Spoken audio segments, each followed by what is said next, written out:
బేసిక్‌గా సినిమాలు చాలా రిలీజ్ అవుతా ఉంటాయి.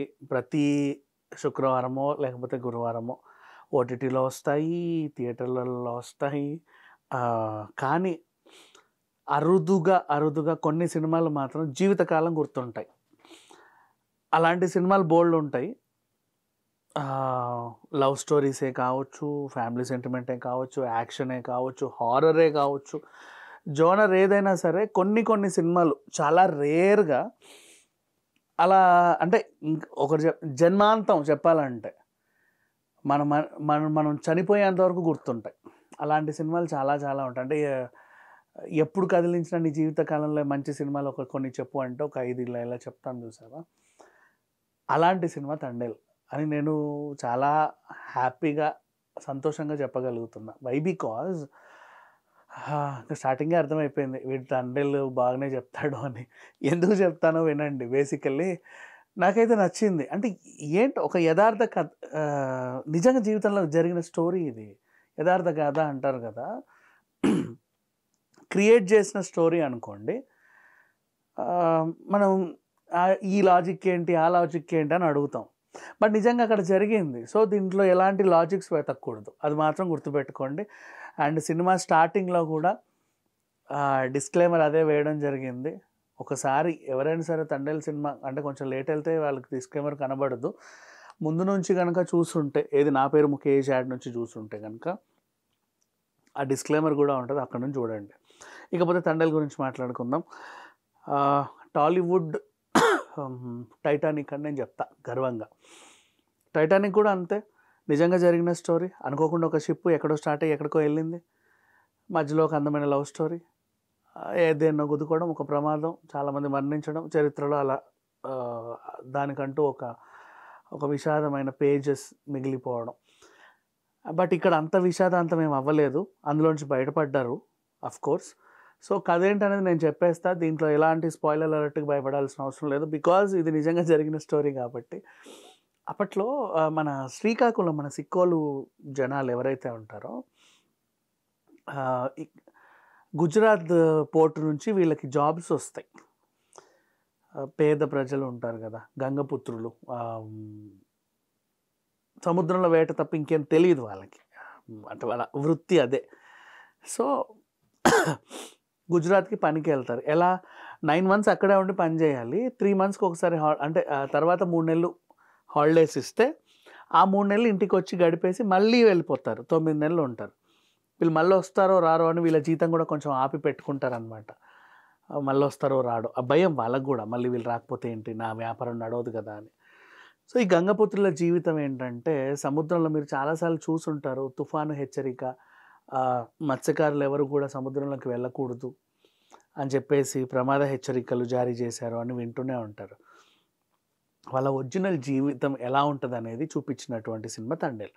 సో, ఇప్పుడు నేను చెప్పేది ఏంటంటే, ఇటువైపు మన గుజరాత్‌లో పనిచేయడానికి వెళ్ళిన వాళ్ళు సముద్రంలోకి వెళ్తే, అనుకోకుండా ఒక చిన్న తుఫాన్ రావడం, ఆ ఆటుపోట్లకి ఎటెళ్తున్నామో ఏంటో తెలియకుండా ఉండడం, వేరే షిప్‌కి ఏదో చిన్న ప్రమాదం జరిగితే పాపం వాళ్ళని మన వాళ్ళు కాపాడడం.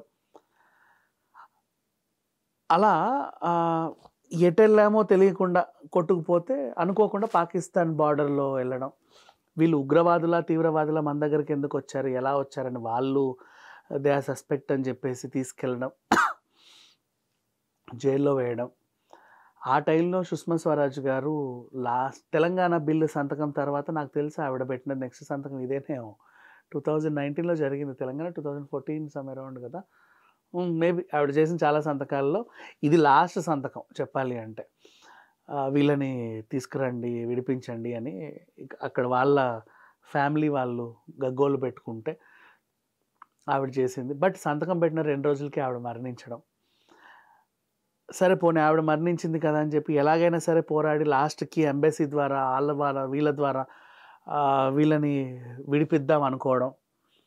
చివరికి వాళ్ళని విడిపించడానికి అందరూ ఒప్పుకోవడం. ఆగస్టు 15కి వాళ్ళు విడుదలవుతున్నారు అనగా అన్‌ఎక్స్‌పెక్టెడ్‌గా ఆర్టికల్ 370 రద్దు. ఆ టైంలో 2 దేశాల మధ్య గొడవలు జరగడం. వాళ్ళు అక్కడే మగ్గిపోవడం. ఇక వెళ్తామా లేదా అనుకోవడం. ఏదో రకంగా బయటపడ్డాం. వీళ్ళని తీసుకురావడానికి వాళ్ళ ఫ్యామిలీ వాళ్ళు చేసిన కృషి ఏంటి, ఇదంతా కూడా ఈ సినిమా. అండ్ ముఖ్యంగా అందరికీ ఫ్యామిలీ ఎమోషన్స్ పెట్టి హీరో హీరోయిన్స్ కాబట్టి ఆబ్వియస్లీ ఓ బ్యూటిఫుల్ లవ్ స్టోరీ రాసుకున్నారు. Such a cute love story. And సినిమాని నిలబెట్టింది ప్రేమ కథే దీంట్లో చెప్పాలి అంటే. ఆ ప్రేమ కథకి తగ్గట్టు అద్భుతమైన మ్యూజిక్, ఆ బీజీఎం అంతా కూడా చాలా ఆహ్లాదకరంగా ఒక మంచి సినిమా చూసామన్న ఫీలింగ్ అయితే ఖచ్చితంగా ఇస్తది 'తండేల్'. అండ్ ఇక నటీనటుల విషయానికి వెళ్తే సాయి పల్లవి గురించి మాట్లాడే అర్హత కూడా నాకు లేదు. Why? Because such a great actress తను. Such a beautiful dancer, a beautiful soul. And అలాగే నాగ చైతన్య గురించి చెప్పాలి అంటే ఇప్పటి వరకు ఉన్న అన్ని సినిమాల కంటే చాలా మెచ్యూర్డ్ పర్ఫార్మెన్స్ ఇచ్చాడు. అసలు ఆ రాజు అనే క్యారెక్టర్లో ఒదిగిపోయాడని చెప్పుకోవచ్చు.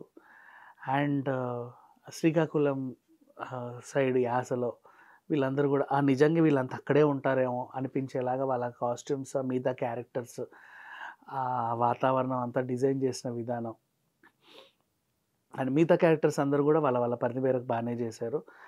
అండ్ నెక్స్ట్ తర్వాత గురించి మాట్లాడుకుంటే టెక్నికల్ ఆస్పెక్ట్స్. తెర మీద 'తండేల్' నాగ చైతన్య అయితే, తెర వెనుక 'తండేల్' దేవిశ్రీ ప్రసాద్ అని చెప్పాలి. బీజీఎంతో సినిమాని నెక్స్ట్ లెవెల్కి తీసుకెళ్ళాడు. ఆ తర్వాత దర్శకుడి గురించి కూడా ఎంత మాట్లాడినా తక్కువే. ఎందుకంటే ఇలాంటి సెన్సిటివ్ సబ్జెక్ట్ని అసలు ఎంచుకోవడమే చాలా గ్రేట్. అలాంటిది దాన్ని మలిచిన విధానం, తీర్చిదిద్దిన తీరు ఎక్సలెంట్. ఆ స్క్రీన్ ప్లే కూడా చాలా బాగుంటుంది. అండ్ ఎక్కడ కూడా క్రింజ్ అనిపించదు. ఈ సినిమా ఇంకాసేపు ఉంటే బాగుండు అనిపిస్తుంది యాక్చువల్గా చెప్పాలి అంటే. చాలా వరకు కూడా అంతే, అందరికీ అదే ఫీలింగ్. పాటలు అయితే అమృతం, అంత బాగుంటాయి. బంగారం లాంటి పాటలు ఉన్నాయి ఈ సినిమాలో. అంటే 10 కాలాల పాటు గుర్తుపెట్టుకునే పాటలు, అలా పాడుకుంటూ పాడుకుంటూ కాలం గడిపేసే పాటలు. నిర్మాణ విలువలు కూడా చాలా బాగున్నాయి. బన్నీవాస్ గారు శక్తికి మించి పెట్టారనే చెప్పుకోవచ్చు. ఎందుకంటే అసలు మహా సెట్స్ వేయాల్సిన పని వచ్చింది దీనికి. ఇప్పుడు ఆ పాకిస్తాన్ సైడ్ ఆ వాతావరణం అంతా యాజ్ ఇట్ ఈస్ అక్కడ ఎలా ఉంటుందో కరాచీ ఇక్కడ దింపి పడేశారు. అవన్నీ కూడా ఓవరాల్ ఇంకా సముద్రంలో జరిగిన అలల టైప్ ఎపిసోడ్ అయితే సినిమాకి నెక్స్ట్ లెవెల్ హైలైట్ అని చెప్పుకోవచ్చు. ఓవరాల్గా ఈ సినిమా గురించి అంటే రేటింగ్ గురించి మాట్లాడుకుంటే ఈ సినిమాకి రేటింగ్ ఇచ్చే అర్హత టాలీవుడ్లో ఎవరికి లేదనేది నా ఫీలింగ్. అంటే అంత బాగుంది నిజంగా. అంటే నేను మిగతా వాళ్ళని ఎవరిని కించపరచట్లా, ఈ సినిమాని పొగుడుతున్నా. అంత బాగుంది. 5/5 రేటింగ్ కూడా తక్కువే, ఇంకా ఎక్కువ ఏదైనా ఉంటే ఇవ్వచ్చు దీనికి. ఓ 'టైటానిక్' లాంటి అద్భుతమైన లవ్ స్టోరీ మళ్ళీ తెలుగు తెరపైన ఆవిష్కరించబడింది. చాలా రోజుల తర్వాత ఒక ఫీల్ గుడ్ లవ్ స్టోరీ. అయ్యో పాపం వీళ్ళకి ఏంటి ఇంత కష్టం వచ్చిందా అనిపించి కరిగించే లవ్ స్టోరీ.